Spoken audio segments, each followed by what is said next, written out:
Hi, we're here at the 20th Mazon Speedway, Grundy County Speedway Hall of Fame induction ceremonies. With me today is one of our latest inductees, Billy Knippenberg, longtime competitor here at the Grundy County Speedway, has a successful career in both pavement and dirt track racing. Billy, congratulations on being inducted into the Grundy Hall of Fame. Thank you.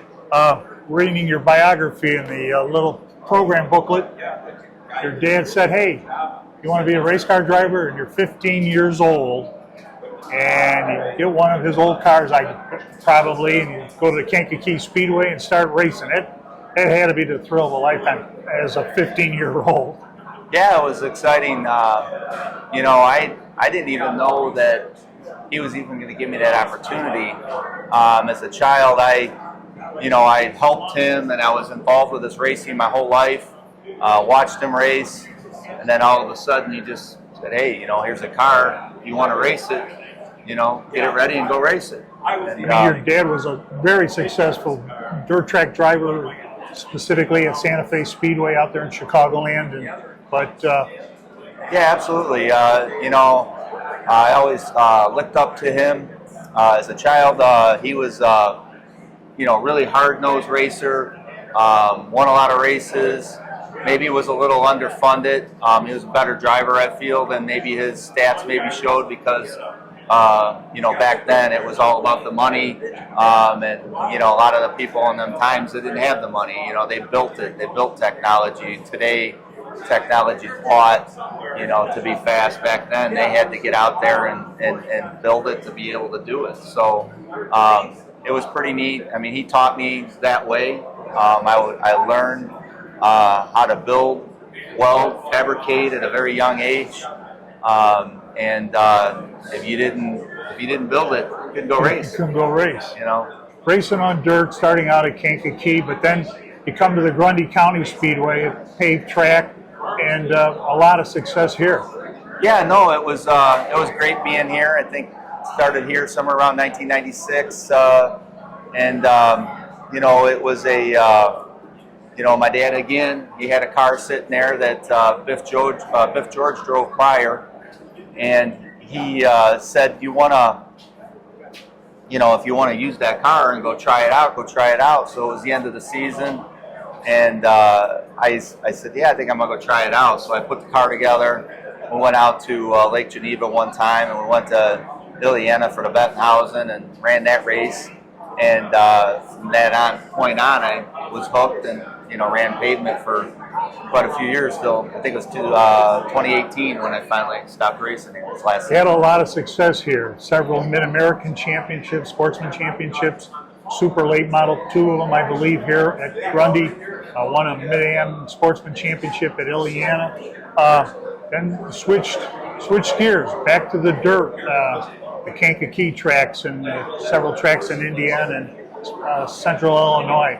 And now you're the promoter of the Kankakee County Speedway. Tell us a little bit about that. That's got to be a big 180 change in your speed career, as they say.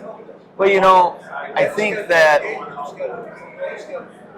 there's probably a lot of racers that would tell you this along the way that, they always say, hey, if I was a promoter, I'd do this, and if I was a promoter, I'd do that, and that little book they put out there, the promoter idiots or whatever, I feel like I always felt like I had some good ideas. I know my dad, my dad said it a lot, and he had a lot of great ideas, and I was around a lot of people growing up that had great ideas for racetracks. As a driver, you don't really get to give any of that input.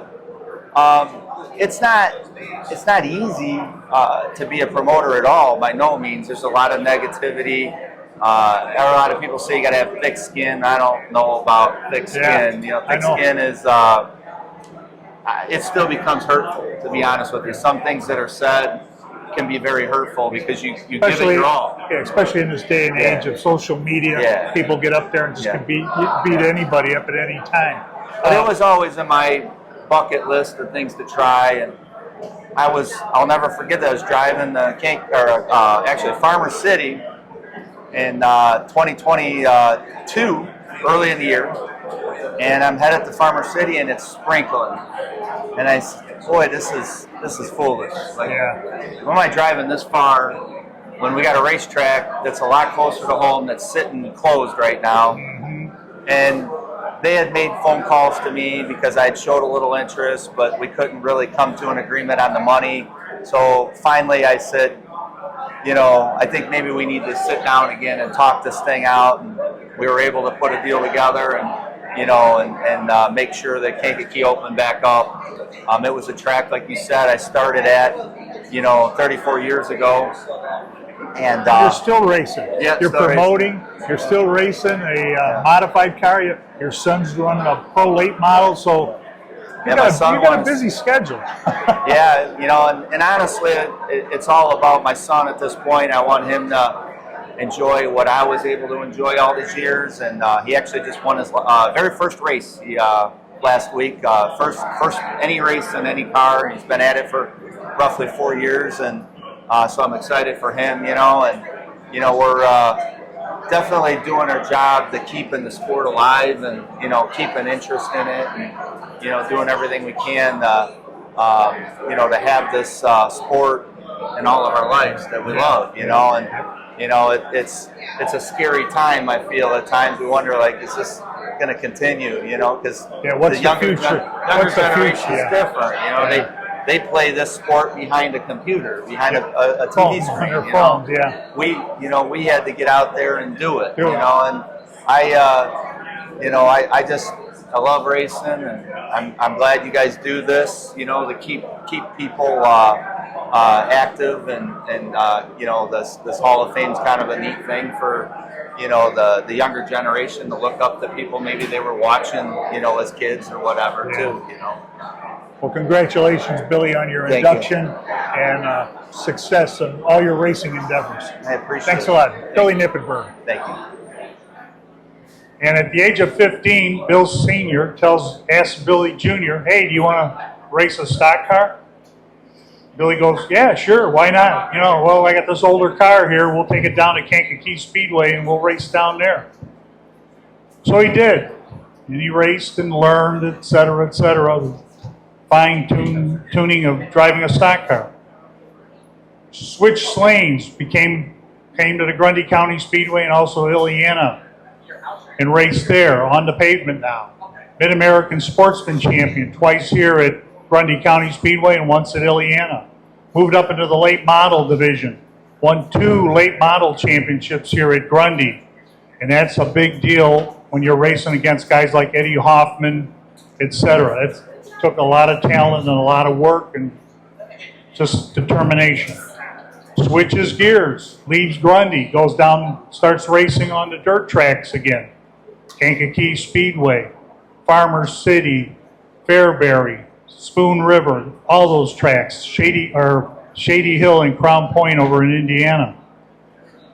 And in 2022, Billy says, well, there's a track closed. It's right in our neighborhood almost, and it's closed. Kankakee County Speedway. So he takes over the promotion of Kankakee County Speedway and works at it the last several years. His son joins him in stock car racing, Billy the Third. So on this August day, 2024, it's my pleasure and privilege to induct Billy Knippenberg into the Mazon Speedboat Grundy County Speedway Hall of Fame. Billy Knippenberg. It's an honor to be a part of this. Thank you to everybody that puts this on. I've never been here. I didn't really know what this entails. I didn't make a speech or write a speech. Honestly, it's an honor. It feels good, but at the same end, I'm actually a little disappointed that I won this because it just means I'm getting older. So, anyway, my dad, he got me into this many years ago, and wouldn't be doing it if I wasn't. And you know, thank you for you know, making me a spoiled kid at a young age. And my brother, you know, obviously became one of them spoiled kids at a young age, and now my son is one of them spoiled kids at a young age, and we're doing our part to keep racing going. You know, he had mentioned that, you know, we're doing a Kankakee County Speedway thing, and you know, where we're at in racing was, you know, been kind of a tough time. Younger generations maybe not into this as much as we all were, and we just all got to do our part to try to drag them out to the racetrack and get them involved and keep this great sport alive, because that's all I care about. My wife, she has to listen to me every single night on the phone with somebody talking about racing. So thank you, and thank you to my son. That's it. Billy Knippenberg, everybody.